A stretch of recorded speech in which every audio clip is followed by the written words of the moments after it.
to Season 4 of Pathways by Grenadian STEAM, the podcast where we chat with West Indian professionals at home and in the diaspora who have worked in one or more of the fields of science, technology, engineering, architecture, or mathematics to understand what led them to choose the path they did, the successes, failures, and learnings they've had along the way, and in general, what careers are out there.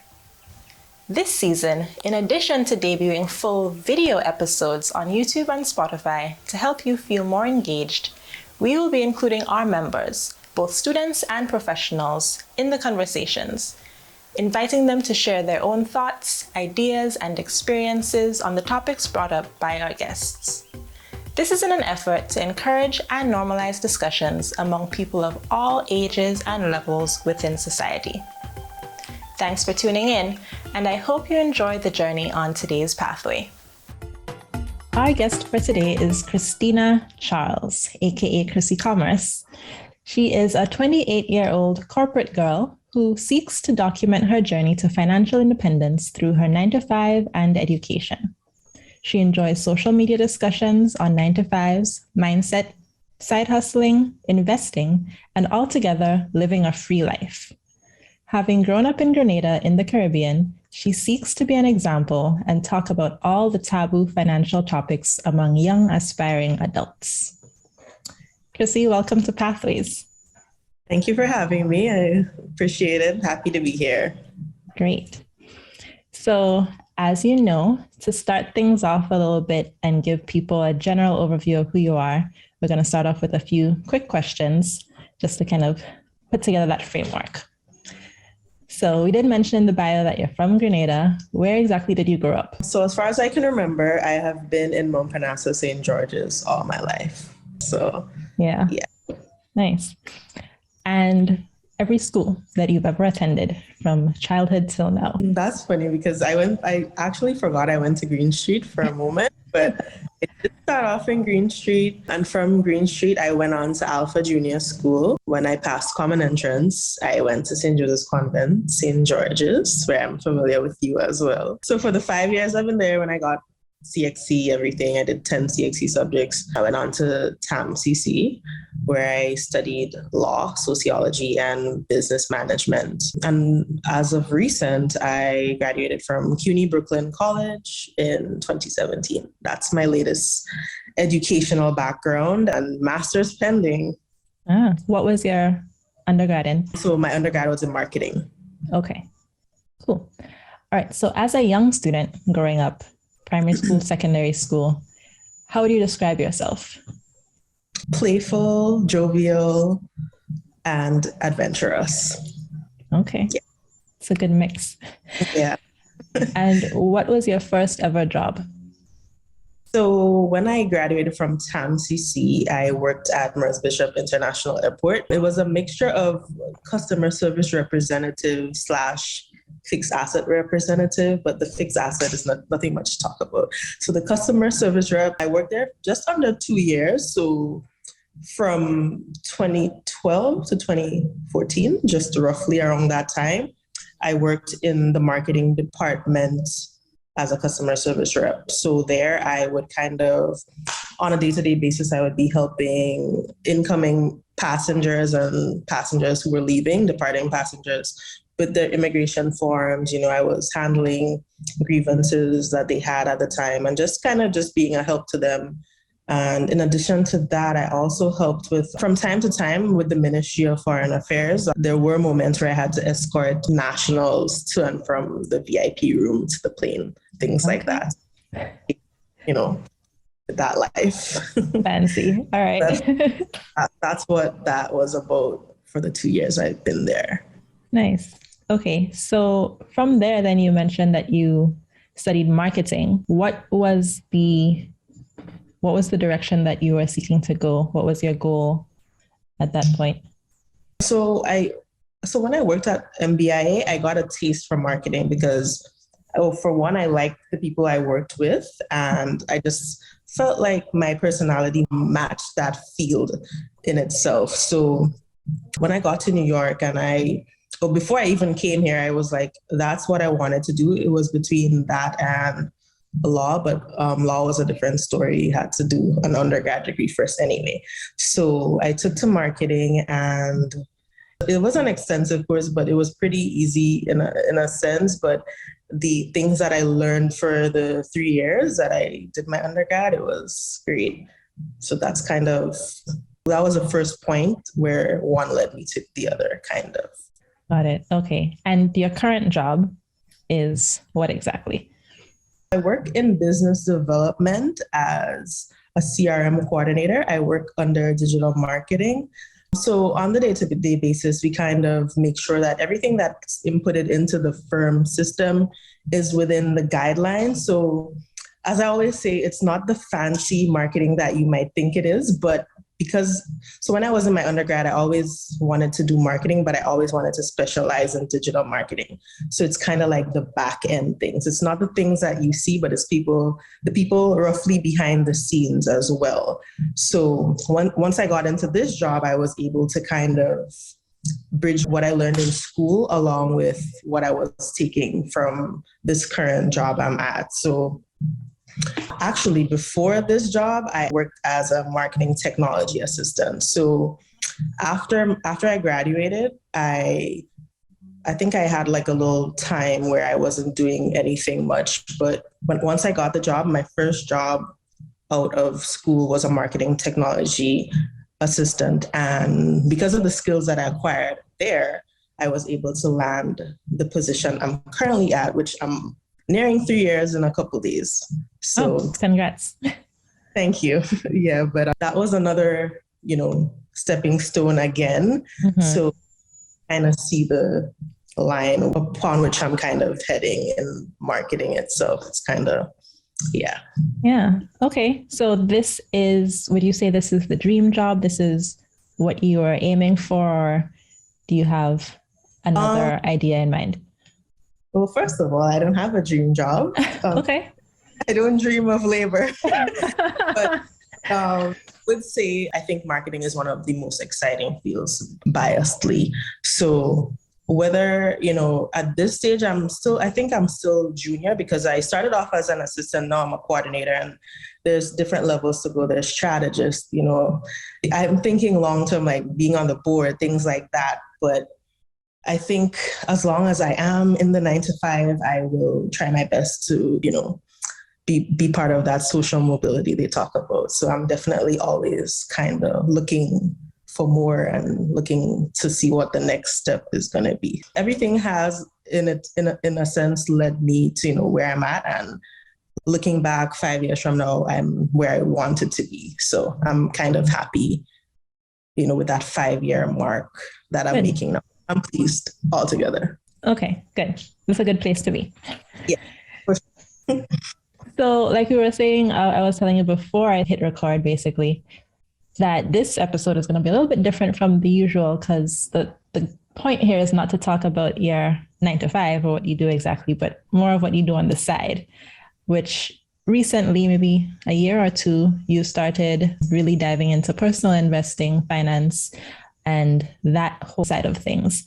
So what was the point, like the pivotal moment that sparked your interest in getting into finance and investing?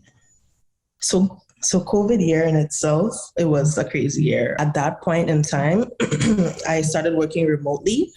And with working remotely, as crazy as it was, I had a lot of free time. So while I'm doing my work, I'm also like scrolling through social media on my phone, scrolling throughout the day. And in that time, I saw a tweet basically saying that you shouldn't be saving all your money, you should be investing as well. For one of those tweets that were saying, like $500,000, claim it, things like that. Something along that line. And when I went into the comments, that's when I saw that investing versus savings tweet. And at that point in time, I don't even think I did anything I didn't take any action at that point, but it kind of ties back to my undergrad year when I was kind of studying for law school, but yeah, that's another story in itself. The free time I had then, I started following this guy called Chris Johnson. So I was doing little side hustles since 2017. but that's another conversation. So when I followed him back to 2020 now, he dropped a course called Stock Market Gems. So I've been following him from that 5-year period or so. And when he dropped that course called Stock Market Gems, it kind of tied into the tweet I saw. And that's when I realized, okay, like he was talking about, just saving your money, the typical average person, that's what they do. So that kind of piqued my interest again. So I actually took the money and I bought the book, and I kind of learned a lot of information over that period of time. And after I finished up with that book, I also followed another guy called Sean Cranston, also known as the Wealth Dad. He kind of spoke to me in the sense that he created a book on index funds, which is another topic in itself, but it's basically like how to grow your money at a slow pace. It's not a scam, it's not this, but it's just the regular, what you could potentially have at 60 years old. And at that point in time, I was really trying to have a safe space for my money and not just believe, okay, I could get rich quick by the following year. So I think I took a really realistic approach, and I paid for value at the time. So I would say, like, after a while, it just started to become I started becoming obsessed with the financial content.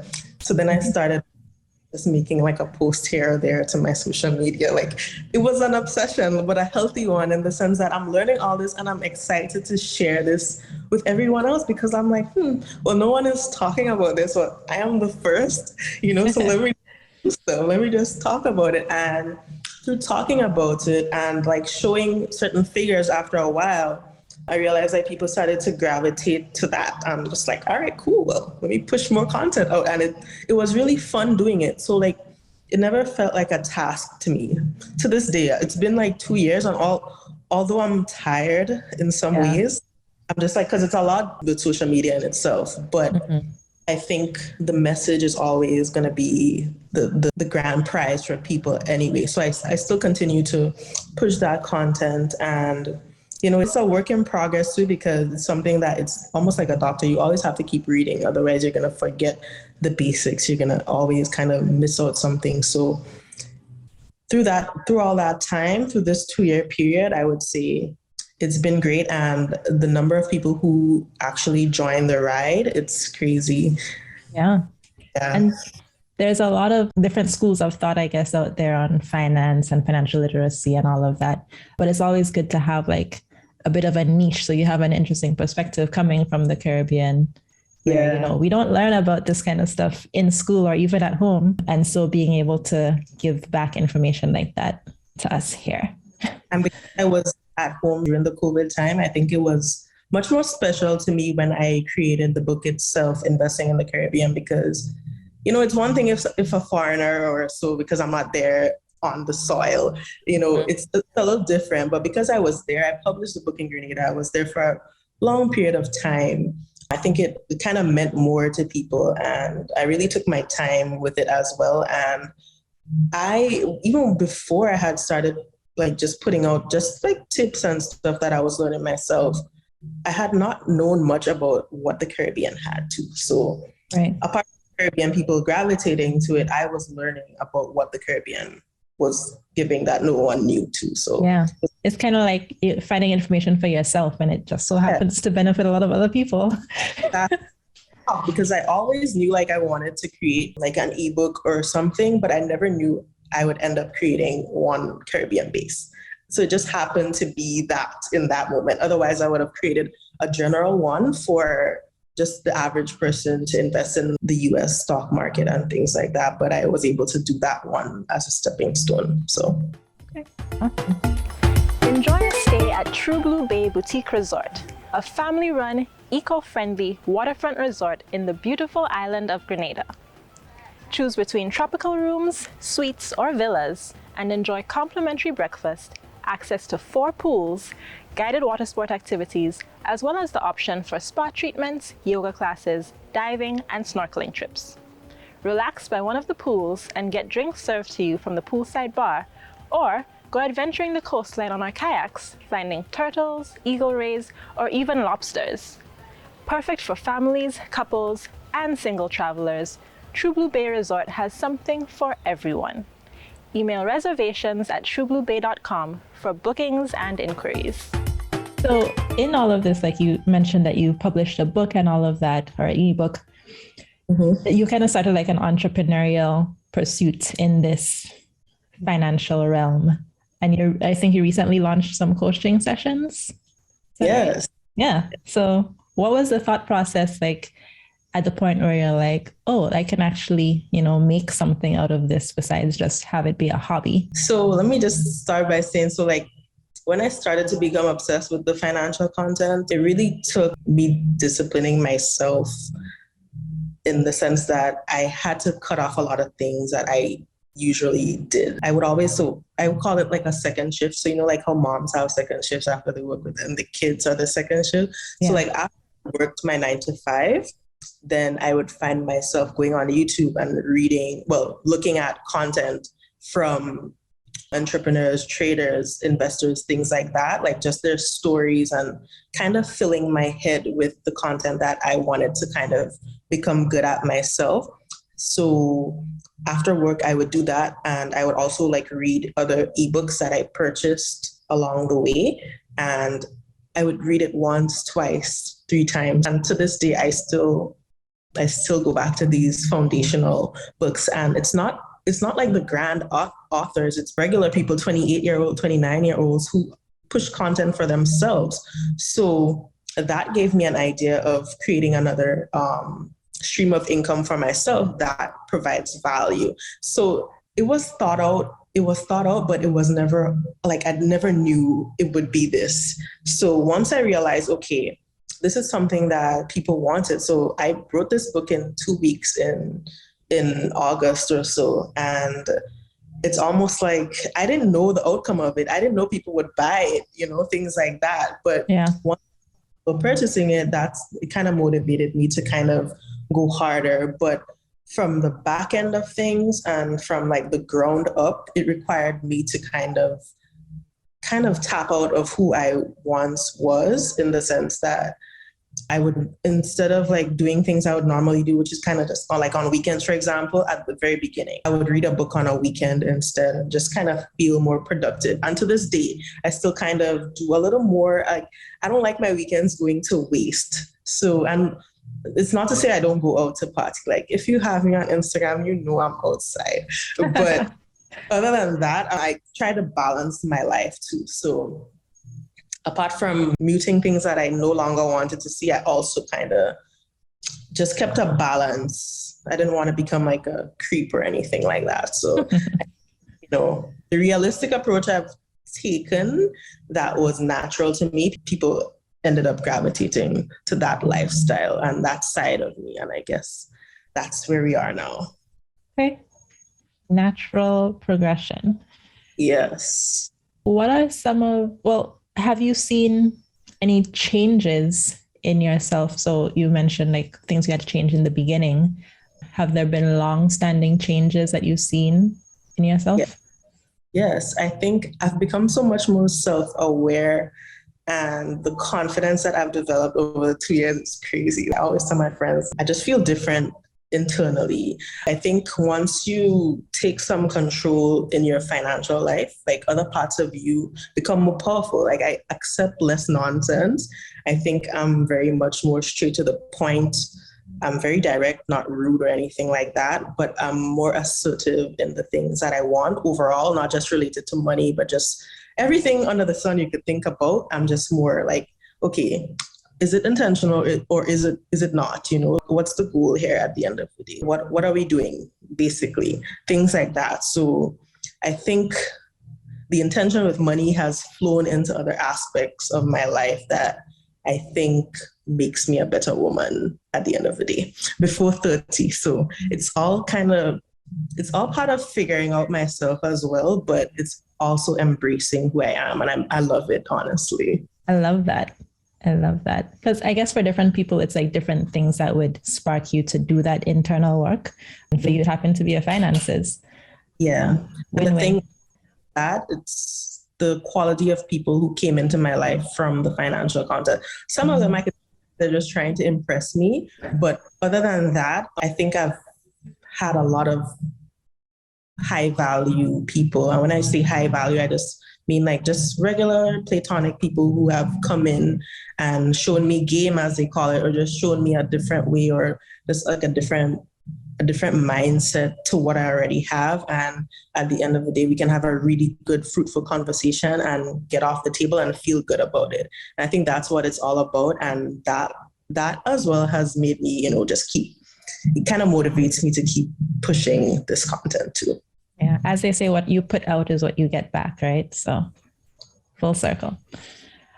So let's get into it a little bit. What are some of your thoughts on financial literacy, personal empowerment in general? Like what are some little bits of knowledge maybe that you've gained that you wish you had a long time ago that you want to share with others? Well, like I said before in conversation I had with others, it's just like, honestly, at this point, I wish I was that person for me, or I wish I had someone to be that person for me at this stage, or at when I was younger, in the sense that this is not taught. I did not learn this from a friend. I didn't learn this on the street. I didn't learn this at school anywhere. Like, I learned this on social media, and social media, they say that is negative. It's crazy how it could lead you to great things, and it could lead you to changing your whole mindset, your perspective on life. And it really just takes one click to do that. I don't know if I would have seen that if I was not even on Twitter at the time, So it's just a lot of different things that kind of led me there.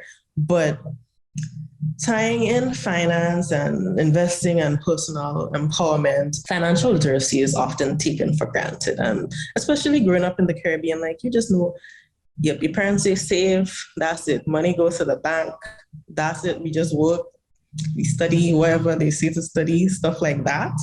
And, we just go on with life, and we never really question it. Of course, there are a couple who just this life is not for me. And low-key, that's my life too. I do a 9 to 5, but I want to be chilling out on a beach, really. That's how I also very realistic. I'm going to do what I have to do to make it. I'm going to create more things to make it in life. So, I would say most of the time, financial literacy and finance and stuff like that, it doesn't get the seriousness that it deserves, when the irony is that money affects all of us, really. The main problem people have is money problems, to the most part. If you really speak to our peers and things like that, it's just it's not enough. So it's really kind of just talking more and having those taboo topics out there, so we kind of, confide in each other and feel better, and come up with actual solutions and stuff. So financial education in itself, it should be a continuous process from childhood to adulthood. And unfortunately, the institutions don't seem to recognize that fact. That's why social media, again, we should be at least trying to push the things that we know. Even in STEM or so, you push the content. In the Caribbean, it's not really as big as if, you go to the metropolitan countries and in high numbers, So it's good that, we're pushing things that provide value and pushing things that can let people believe that there is life outside of just the simple thing. You go to school, you learn about science, math, history, all these other subjects, and why. And the answer is really to empower ourselves in all of these respective areas. So, similarly to money education, it really deserves the same respect. So no one would be shocked, like me, to find out there are different ways to make money. So, we tend to assume that people will somehow learn, about money on their own. But shouldn't be like that, There needs to be a paradigm shift, I think, when it comes to financial literacy. It should be a topic everyone knows. So at least at the end of the day, no one can say, I didn't know about this at some point. And I know with the work I've put in, people can't be following me and they don't have an idea by now. And that's how we should be thinking. Yeah. And the number of pages I've seen pop up, similar to me, friends and stuff who are also interested in doing that, I feel happy, because at the end of the day, it's for the greater good. Someone else doing what I do, it doesn't take away from what I do.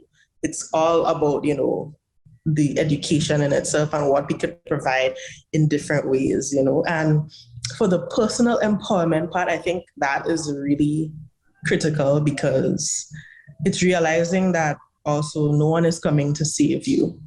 Not the government, not your parents, not your friends. Like if you were to wait on the government, then you would be waiting forever. So to a degree, you have to kind of realize that, yeah, I'm kind of in this, not on my own, but low key on my own. And the only action that you should take is actual action. And it's not just talking the talk. It's really saying, okay, I need to kind of better myself. I need to see, or at least by the very least, just read a book and try to get yourself out of that mindset where you don't think it can happen to you or it will ever happen to you.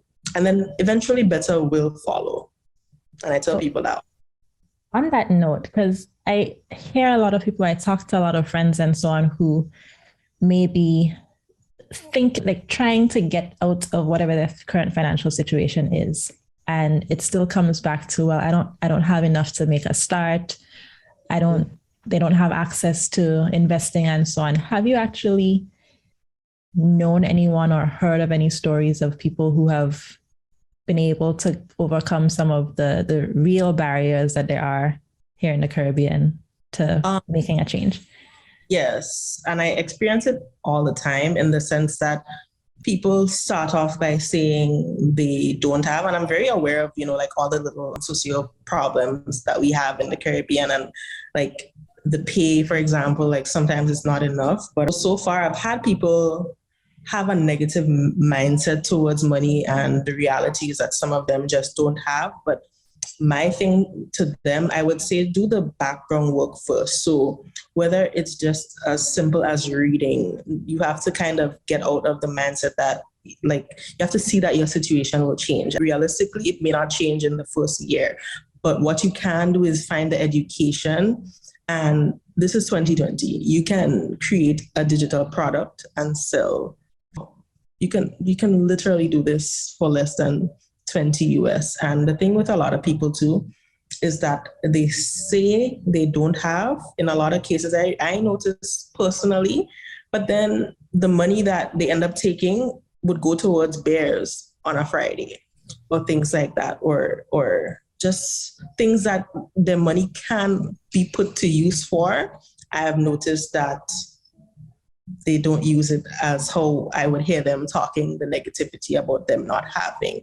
But in that sense, I would say if you can save $10 is better than saving none at all.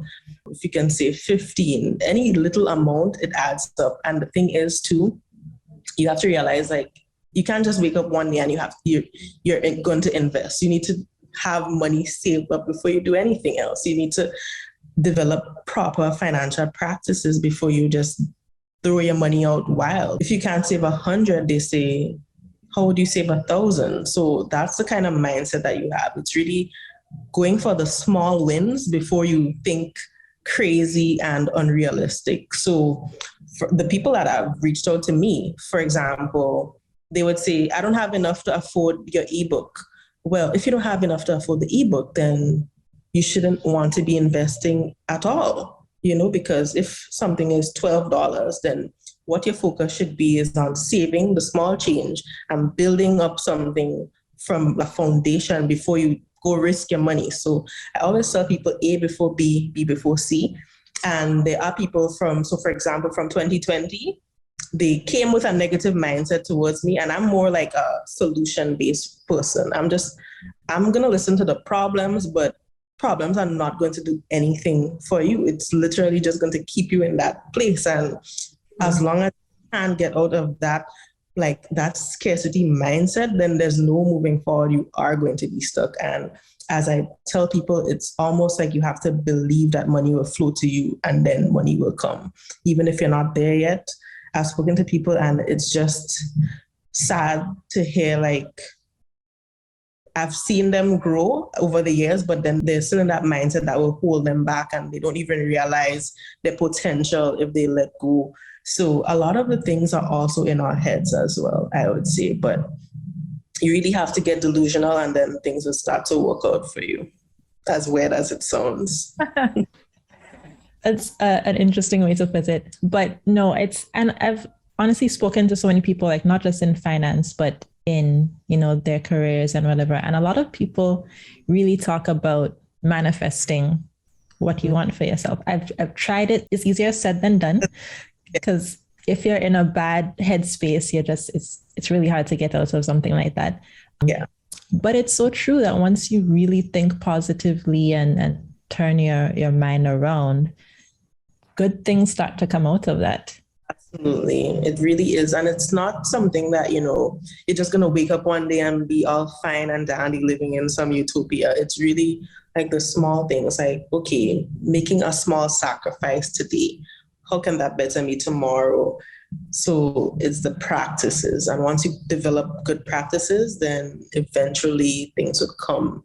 And the process of investing in itself, it really made me a patient person. So I don't expect to see certain things, like certain figures 5 years from now. I'm looking out 10 years from now. So it's a patience that is developed with time, I would say. A level of patience that develops with time. Curious, what is your current stake on the stock market with all the dips that have been happening? Right now, I don't. So for example, I have a Roth IRA, which is basically a retirement account, an individual retirement account. So that account is down. So let's just say I have 12,000 in that account. It's down over 1,000, I think 1,500. I posted it on my Instagram yesterday, but probably shifted a little bit, but it's definitely down overall. I remember the good days, like 2 months back, when it was up like 15K. And now it's crazy right now. And the thing is, like, you have to know yourself too. So I remember even down to like 2 weeks ago, my dad told me, he makes jokes with me all the time. And he tells me, you're going to lose everything. But I won't. And I don't have any intention to take this out now. And, it's just a level of patience. Like, it's not too long. In the overall sense, I'm still early in the game.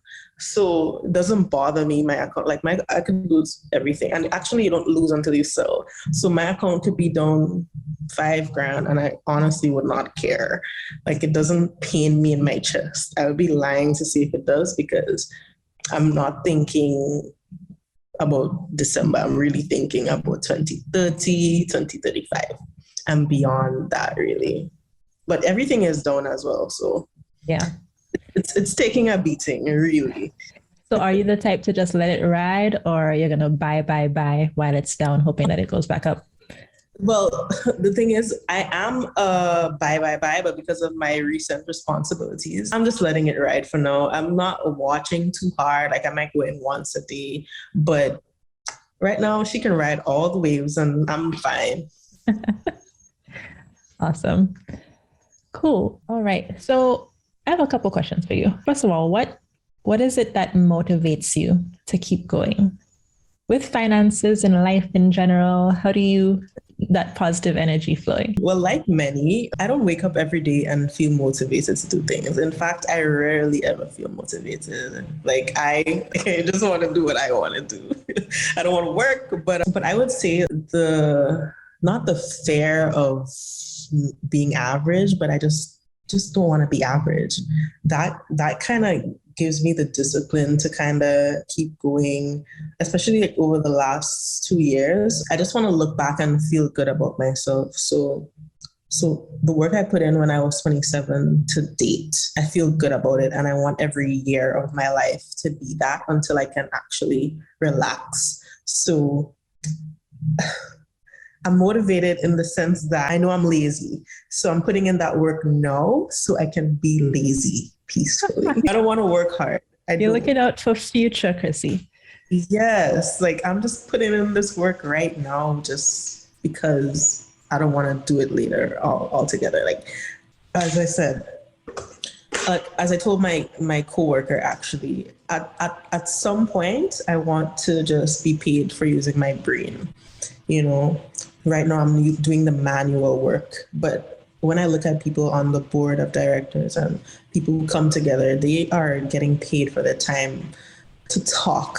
And that's how I want to live life. If I could just get paid to talk, well, by all means, but like for now, still realistic, very mindful of my age and, the things that come. So I think it's the discipline more so than anything that keeps me going, and just not wanting to be that average person who retires at 60. So I'm always finding ways to level up and just not remain stagnant.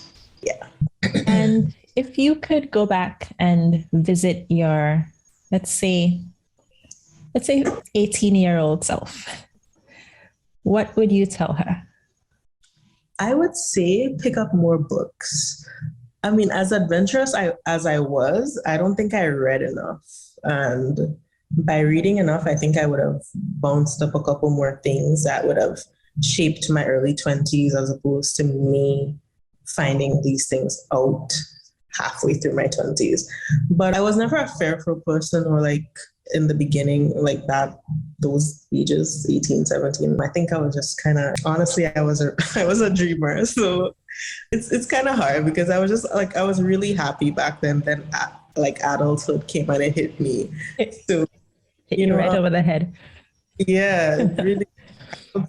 I don't know the last day I've been happy like that. I think just carefree. Mm-hmm. But, in that carefree state, I do still feel like, I could have done more. But also it's really knowing, like the world is mine still, regardless. So, yeah. And I think everything happens for a reason. Who knows what would have happened back then if I had the information? I might have blew everything. So True. I'm so grateful for everything. And at least you got those moments that you can look back on and say, man, I had fun. I love it. Well, I think that's a great place to wrap up. So, Krissy, thank you again for taking time, share a little bit of your knowledge with us. For those listening, if you haven't already gotten the book, Investing in the Caribbean, it's out. Just check out her Instagram and you can grab it there. Keep listening. We'll be right back after a short break. This season of Pathways is brought to you by Telesford Countertop and General Construction Services, your number one source for quartz and solid surface.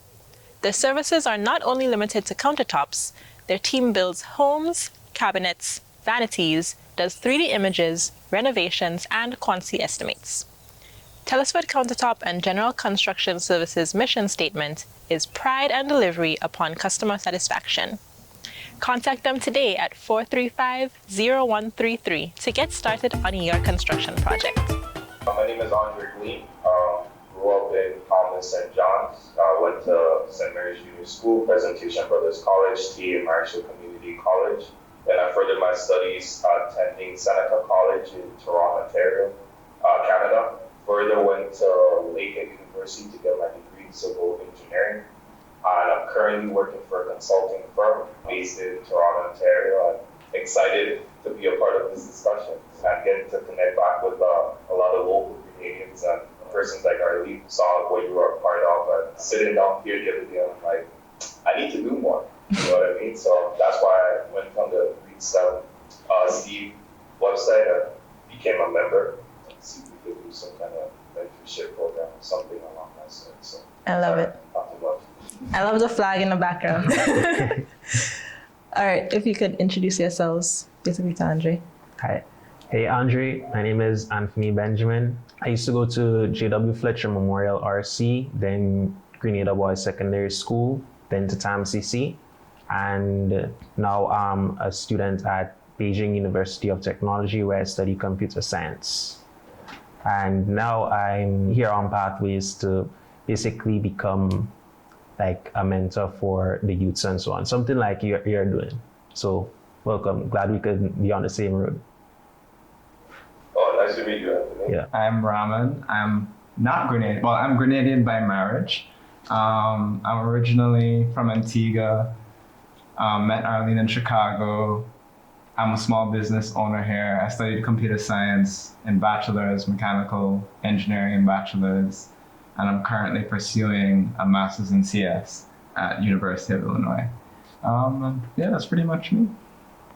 glad that we could get all three of you and also you, Andre, in on this. I know you were really interested in the conversation, so I didn't want to leave you out. But I think you've all had a chance to look at the conversation I had with Krissy. So from the start, like, is there anything off the bat that jumped out to you from the episode that you wanted to touch on? Like some insight that you found? Like she puts in the time and so on to basically get to a level at which people would say like, okay, she's confident. I could look to her for some information and so on. Yeah, so that's basically something that stood out to me. Yeah, I agree with that. Like her dedication from being that initial interest and then sticking with it, making the sacrifices, being dedicated, and then transforming it into not just like something that she researched, but a form of action, and then taking it to the next level and doing a whole business educating others about it. I thought it was very impressive. Yeah. Yeah, so like it was actually quite refreshing because the person, and honestly I should have paid attention to the title, which is CRM, and I knew, but when I saw it was Krissy, she's actually the person who just on social media and just following her. When she started posting about financial content, financial literacy, financial management type content and investing, it piqued my interest because I always, like in the back of my head, I always thought real estate. Like that's the way I read, because I love real estate from a young age. So I just used to think real estate. And then eventually, if I have maybe 20,000, 30,000 sitting on the side, then I would get into the stock market. But what Krissy did, and what it hit me right away. She's like, you don't have to wait to have 20,000 sitting on the side to start. Mm-hmm. You know what I mean? And that's when, when a light bulb goes off, that light bulb moment going off, and everything just clicks and everything starts connecting. And I'm just like, from that moment on, I want to see from the middle of 2020, more towards the ending of 2020. So now, like I just dedicated so much of my time, and I give her full credit towards this, because she opened my mind to realize like there's so much to learn. There's so much we weren't introduced to. There's so much they didn't teach us growing up in Grenada and the Caribbean. And I'm pretty sure it's not just Grenada, like it has to be throughout, right? And then when you move into North America, and then you start seeing all these different opportunities that present themselves, it's like a lot of people aren't taking advantage of it right now because we don't know. We have no clue. So as you guys say, it's being consistent with the learning. And she basically emphasized that you have to learn, you have to be open to new things, you have to learn to take risks and do risk assessments and all this type of stuff. But there's so much, like just the fact that not learning this that content growing up or not even being introduced to it, I think was a major problem. And just to throw this little piece in here at the end, for instance, I think we all did CXC courses at some point. So for instance, I did POP. Now I read the book. I didn't learn anything from the book. But what I thought like an SBA aspect could have been is that you try to create a business. And that's something we could probably try to encourage the schools to do going forward. Because when you create a business and you start actually looking at balance sheet, anyhow. But yeah, so I just want to put in that part there because that stuff would be in the whole conversation. I completely agree. And I think the interesting thing, because I see a lot of people who, are like investment gurus or are into personal finance and doing something similar to what Krissy's doing. And the interesting thing to note is that they all started from somewhere. Like most of them are people who just started doing things on their own and they learned along the way and they're like, oh, everybody should know about this stuff. And then they start to share. And what I like about what Krissy's doing is because it's from a perspective of someone who came from the Caribbean, is still very closely tied to Grenada. And she's able to come back and be like, okay, well, what's available for us here in Grenada? And she started learning about the ECSE and things like that, which some people know about, but not everybody, probably not most people. And even realizing that being here in Grenada, you can still tap into the US stock market, other global stock markets. And it's just putting the time in to find out what you can do and what makes sense for you in your situation. But off of that, is there like any personal, like what are your personal experiences with finance, investing? No, not even investing, but just like managing your money. Well, if some people know me, like they know I like to save my money. Like I save like a lot of money. Yeah? Like sometimes I'll be like, check the bank account. Is like, yo, that's still there. I mean, it's like you have the money there, and it's like you don't even know that it's Just there. set it and so yeah, forget it. that's basically my strategy for saving. Like I put it like there, and I don't know it's there. You know. Okay. Yeah, and so as time go by and so on, and I get to a certain goal, then that money is going to go to something else that could probably make me money and so on. But for now, it's basically on the saving side. I'm not ready to invest yet. Yeah, That's fair. But as you just said, like the money can go into something else to make you more. That's also investing. Yeah, Like it's not just investing in stocks and so on, but investing in yourself, investing in opportunities that can better you. yeah. So yeah, that's the thing. Like sometimes you don't even need to invest in stocks. Sometimes you need to invest in yourself as well. I mean, because sometimes you're not really ready to invest in the stock market and so on. Yeah. So yeah, when you get the education, you invest in like a skill and say that brings in money. Exactly. And then after you're in a better situation where you could go into like investing in certain things and risking it all and so on. Yeah. Like what you all. Yeah. Stock market like Vegas. Cha-ching. Yeah. What about you, Raman? Yeah, for me, I kind of, I think from the Caribbean, your parents teach you real estate. That's like the most common Some thing the way people's people invest. But yeah. Yeah, so like for me, when I first actually started working, I think the major investment I made was doing real estate. And then I slowly started to develop financial literacy and like started doing stocks.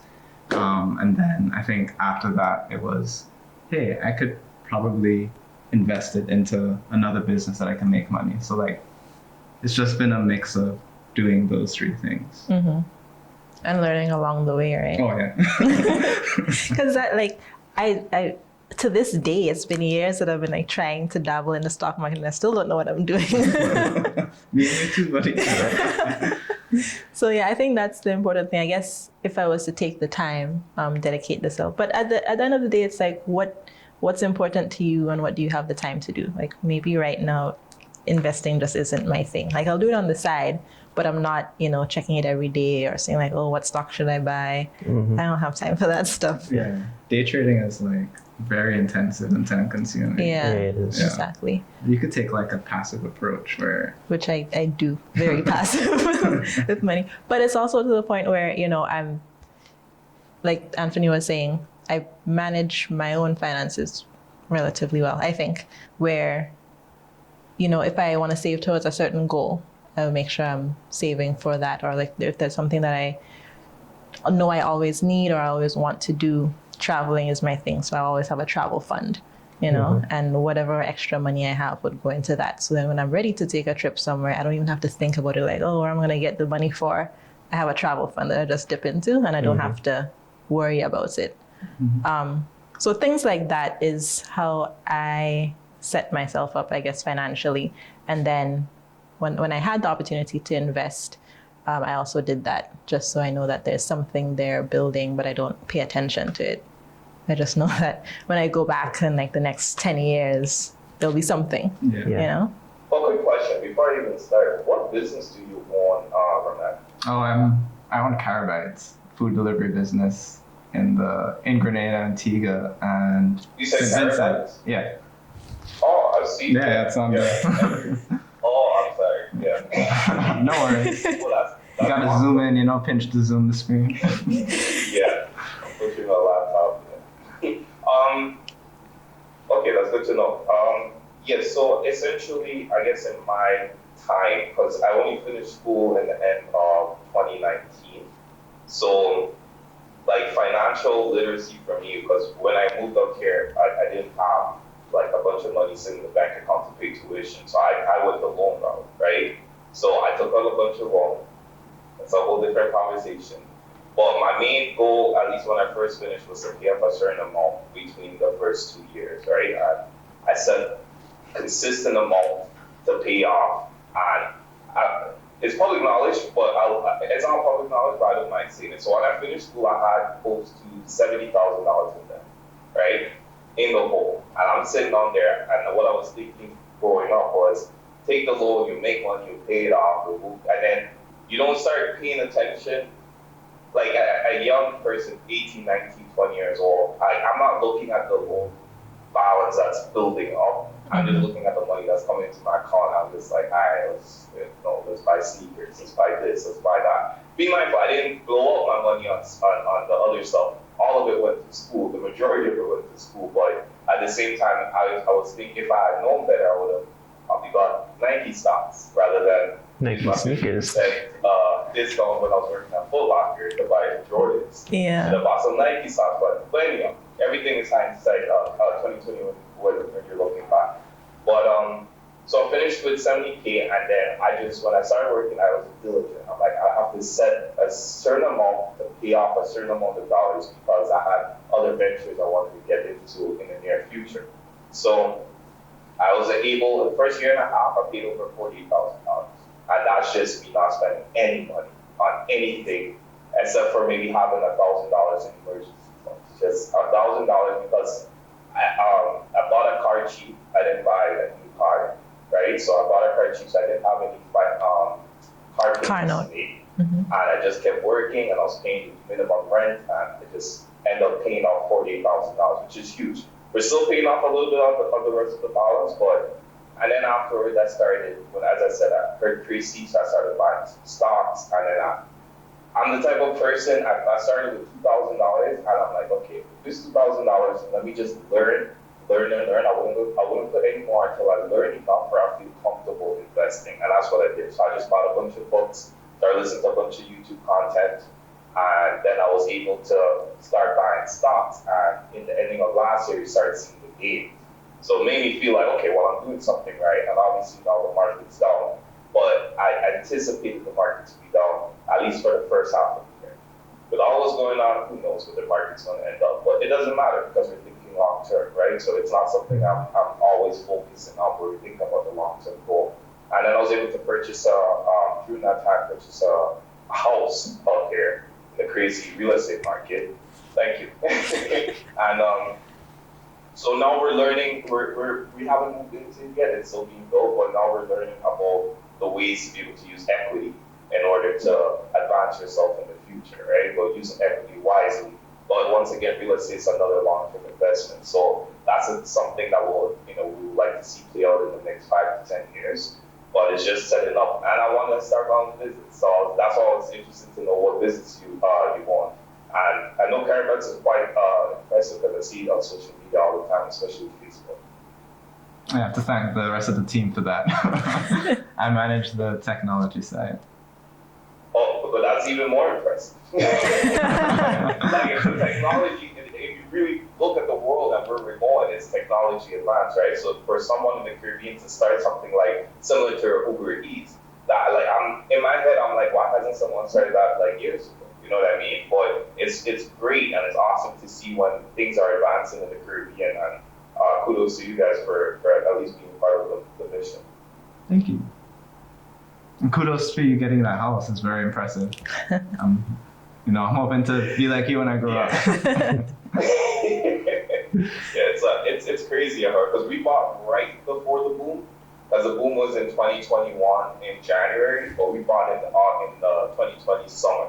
So we bought right before the boom, and it's coming back down, but it's still nowhere close to the levels of 2020. Wow.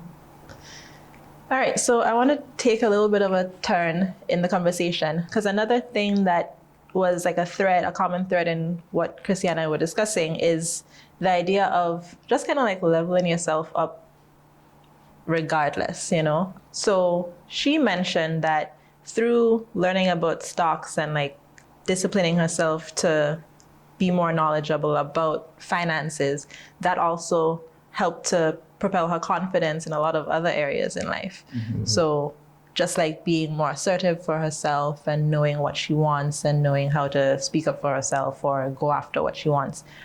Once you change your mindset into a more positive one and stop looking at what you don't have or what you can't do, and instead look at your strengths and what you have and where you want to get to, it changes the game.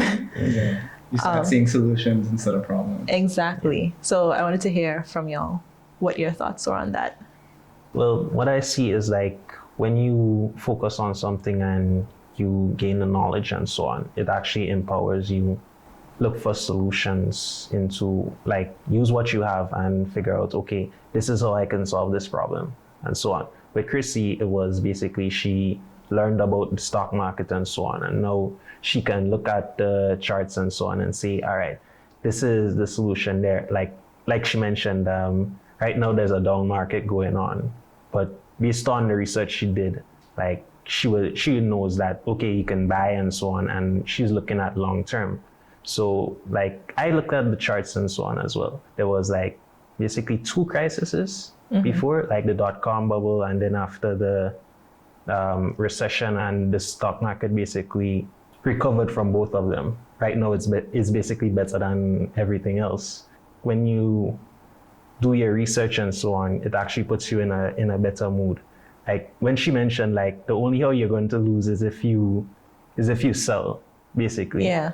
So yeah, to have that knowledge and so on and going forward with it is actually a benefit. And they talk about like panic selling a lot. Yeah. Where if you go into it and you just like put a bunch of your money and you don't know what you're doing or you don't know the history, then you'll be like, oh no, I want to lose all my money, and then you just sell. But yeah, it's important to educate yourself and realize, okay, it's just, it's going to get better eventually, at least you hope. And it's different because in investment, they talk about investment horizon, I think it's called, something horizon. Because for an older person who's about to retire, they can't afford to lose all their stocks now and wait for another 10 years. Yeah. So you have to know what your risk level is going into it, and I guess have good advisors and education to then know when to pull out if you need to. True. The good thing is we're young, age is on our side and so on. Yeah. So yeah. You've got time. Yeah. For me, I related a lot to like the financial security part, like where that builds confidence, because I feel like once you have financial security, that moves a lot of anxiety for a lot of situations in your life. Yeah. Like you don't have to worry. Like if something pops up, oh, okay. You don't have to worry about paying rent. It's a lot of stress that goes up. So I could relate to that. And then I think, as Anthony mentioned, once you start to become more of an expert on a topic, that just naturally builds your confidence. And I feel like that could spread to other areas of your life as well.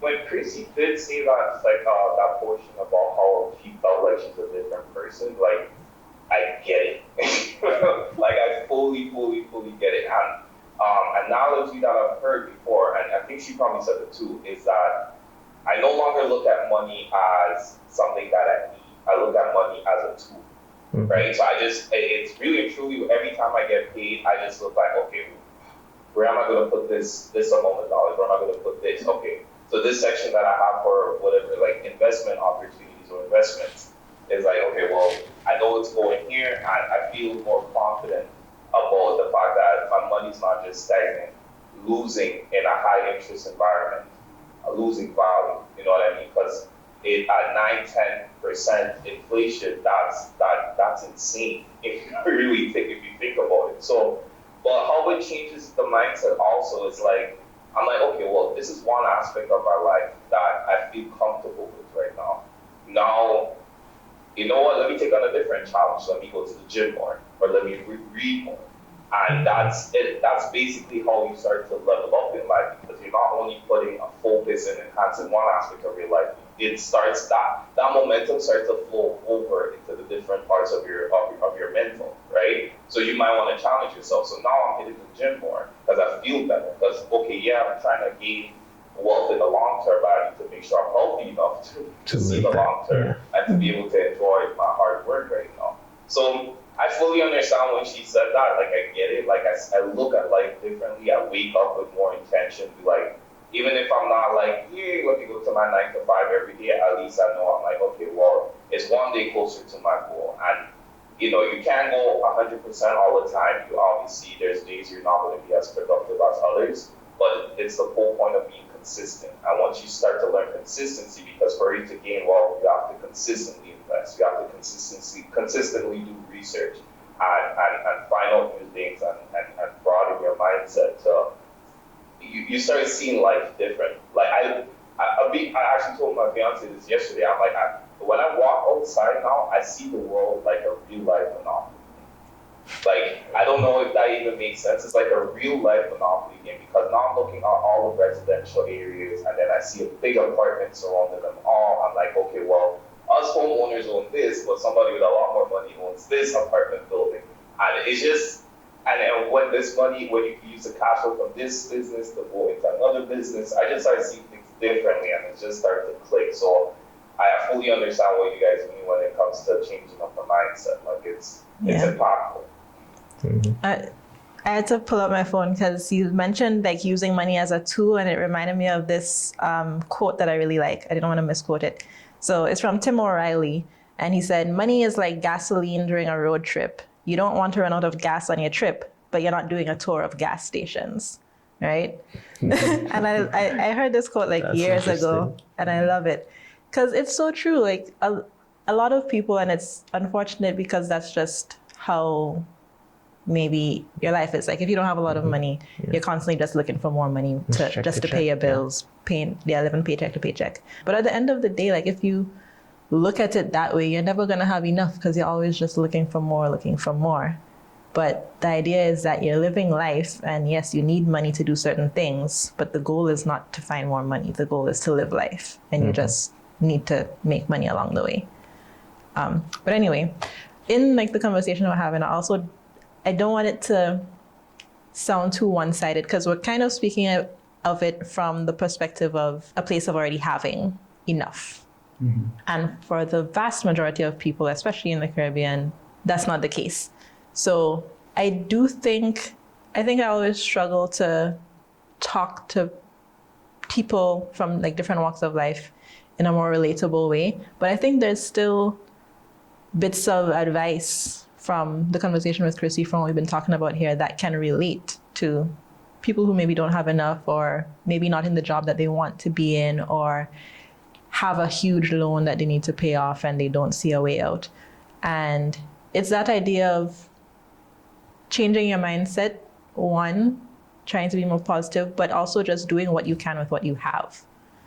And you have to start somewhere. So like whether it's the idea of, okay, like Andre said, he had a huge loan to pay off, and he started to dedicate himself to, this is what I'm going to do. I'm going to put as much money into this as I can.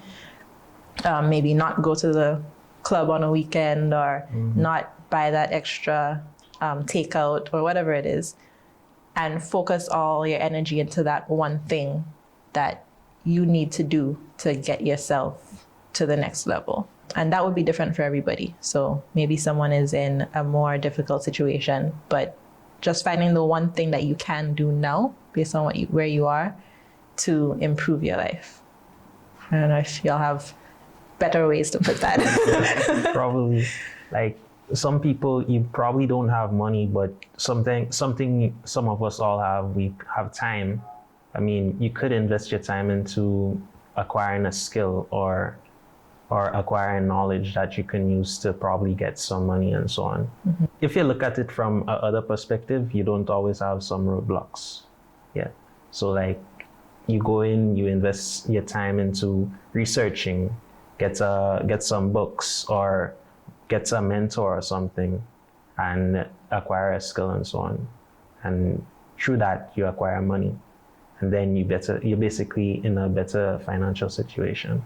I see what you're saying. I understand what you're saying, because there's so much people who don't, like you see they go to work every day, especially in the Caribbean, especially back home, because I know people personally, right? They go home and they really and truly have enough. Like they don't make enough at their jobs to be able to even move forward. Like that's true. Yeah, you know, some people may spend a little extra on the weekends and somewhat. Like obviously there might be in certain and everybody's situation is specific to them, right? So I'm not talking about anyone specifically, just general. But some people might be able to make little deductions, whether you don't buy a beer this weekend, but that any little amount that you can put to the side to further yourself and to invest in yourself is key. But it's just a matter of it's to be blunt, like you have to deal with the hand that you're dealt, and you have to make the best use of whatever situation you're in, as bad as it may be. So it's either, as you just said, rather getting a skill. Like, I grew up right above New York, and I should have probably went down there to figure out how to weld and how to do some kind of electrician work, because I could use that skill is transferable throughout the Caribbean and throughout the world.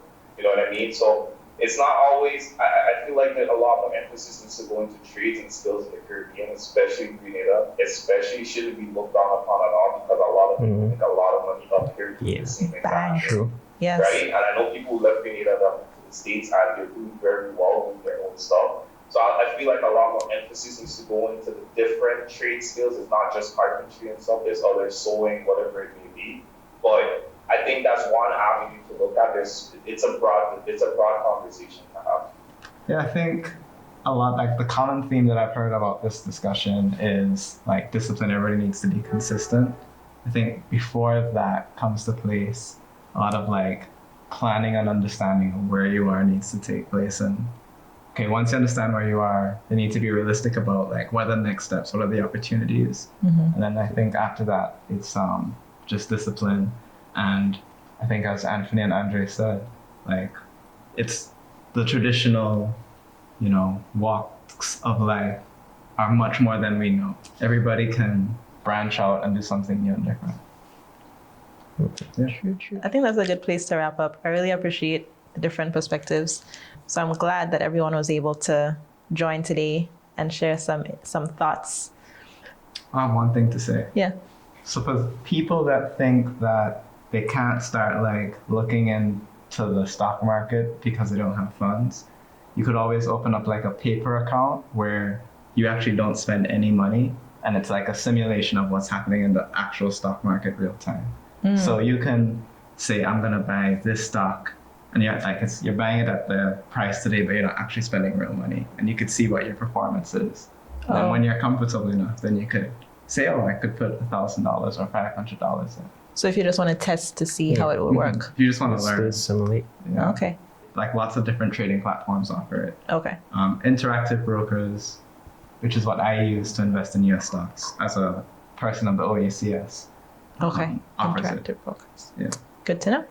I just want to highlight the fact that I think presently we can see there's a change in Grenada that's trying to happen, and I realize that it's the maybe 2 generations above myself and our age group, Arlene, is that there's change happening, at least change trying to be pushed, and I feel like as the younger generations start to get together and collab more and start speaking more, because I listened to Jackson's interview and potentially, maybe we could get something in the technology field getting going. I'm not a tech expert, I only know a little bit about tech, but being able to have networking opportunities with different people, and you're well connected, and you guys are well connected, everyone's well connected. So I'm just like that, I just met 2 great, amazing guys today.